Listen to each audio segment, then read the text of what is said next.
Still on the same subject of the brain, consciousness, what it means, language. Sorry, if you can't stand any more of it, I understand. You know, I won't take any offense if you ignore this video. But since you're already here, I'll try to make this quick. Maybe I'll just speed up the whole video so I can get more in here. Alright, so anyway, Matt. Again, Matt. It's always back to Matt. And I guess I have to deal with it because there's other people who share his opinion, so I guess it's an argument worth making. So I'll continue to make it and see if I can get somewhere. Alright, so Matt, you used as examples honeybees and birds and whale song. Okay, what's happening with these, you know, we can even talk about monkeys if you want, in their language. And what is it? It's not a language describing anything. It's not a language that has any historical impact. I can pull a book out of, you know, that has quotes from Aristotle in it. I can reference huge volumes of information. None of these animals are doing that. All these animals are saying is me hungry, me thirsty, me horny. That's all they're saying. There's no language here that's dealing with a conceptual idea. None. Okay, it's crude and simple. It's, you know, a good example might be Helen Keller. You know, Helen Keller before language was a fucking animal. That's what human beings are without language. Language gives us sophistication. It gives us perspective. It gives us incredible vision. We can see our existence. We can see how we are interacting in the world. We can define things. We can say, you know, a speck of light travels 186,000 miles a second. A bee isn't saying that. A whale isn't saying that because it doesn't know that. It has no understanding. It has no comprehension of any of that. All it knows is what it feels. It is driven by its nature. It is completely driven by it. We have this brain, this last layer of brain. That's the distinction. And it's got language is the powerful center in this new brain. And these extra ripples in our brain, this extra surface area, is what empowers that language and gives us the ability to understand complete sentences and paragraphs and concepts, much bigger things than, yes, fly a little bit left of the sun. Okay, that's not what we're saying. Okay, we're not singing a song saying, hey girls, here I am. You know, that's not what we're doing. We're doing something a lot more complicated. We're explaining, we're having a whole logical processes taking place. Okay, animals do learn. It's a simple learning.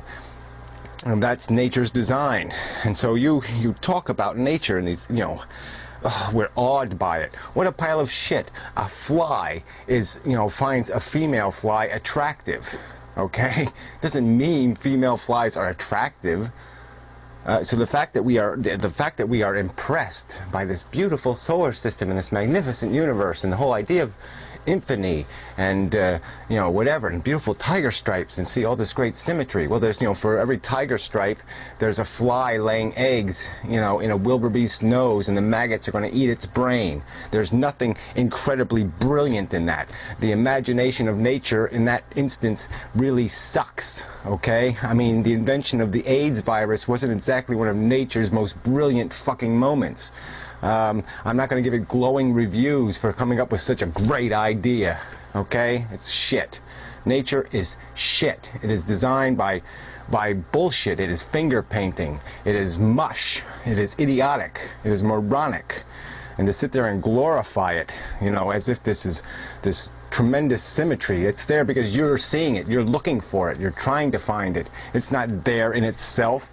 That's a conditioned response of yours. You've been grown up, you know, being badgered with this idea of Mother Nature. Well, no, it's not Mother Nature. It's fucking goddamn Satan nature.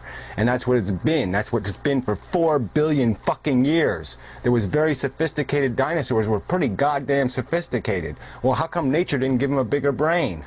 They were here for millions of years. How come nature didn't say, oh yes, we should give them a bigger brain so they can write books and sit around on the couch and eat marshmallows? Why didn't nature do that? Because that's not part of the design. We are the aberration. We are a fucking mistake. Natural selection doesn't intend for anything to be this fucking intelligent because it doesn't make us survive better. That was only an incidental consequence. Okay, but it's not the natural order of things. And all nature wants is for you to have enough fucking intelligence to be able to eat your fucking neighbor. That's all nature gives a damn about. It just wants you intelligent enough so you can fucking club your neighbor to death and eat him. That's it. That's the fucking brilliant design nature cares about. That's as far as it sees. It doesn't have any vision for a goddamn intellectual universe where we start conversing and having arguments on YouTube about how the fucking brain works. That's not nature's intention. That's not nature's design. That's not how it is structured. And we can see the proof of it in that it had 4 fucking billion years to evolve something, and this only happened for a few fucking thousand. Out of 4 billion years, we have intelligence for a few thousand years. Out of 4 billion fucking years. All right. Take a breath. Okay. So, the truth. You say the truth is something to be experienced, not something to be defined or understood or logically expanded. That's what the truth fucking is. It's something for us to understand. That's the whole fucking goddamn... That's exactly the point of this extra intelligence, is that once you have it, once you're capable of structuring these sentences, of making these words that have definitions, and in turn having sentences made of words that have definitions, something that no other animal is doing but us, that gives you the capacity to understand the world you live in. It gives you a capacity to interact with it in this much more elaborate way. And you have to have the brain to do it, because, you know, we can't teach a gorilla language. We can only give it a few friggin' words. We might have 50,000 fucking words. The best it can do is maybe 100. So obviously it's not going to get too far. But it's critical, because that's where the logic works. Without it, that's what language is, a key component of logic. Logic has to have the concepts. It has to have the definitions of all these things. I mean, look at the Japanese language. It's a symbol representing a thing, a concept, or a thing itself. I mean, bird is a symbol. Bird flying is a symbol. I mean, it's a, you know, fast and faster, and all these are symbols. And representations of the concept are representations of the thing. They're definitions, and that's what the language is made out of. And when you, a smart person will take those definitions and he'll add 3 or 4 of them together, and he'll make a new definition, because he'll discover a new truth. And that's what it's about. It's to find the goddamn truth. And it's not... it's just there's a whole idea of now you've taken a word like imagination now, and you've perverted it to say, oh, DNA is imaginative. You know, it's not. There's no imagination built into DNA. It's a fucking structure. It's a set structure, and the only thing that changes is a freaking mutation. There's no imagination in its creation.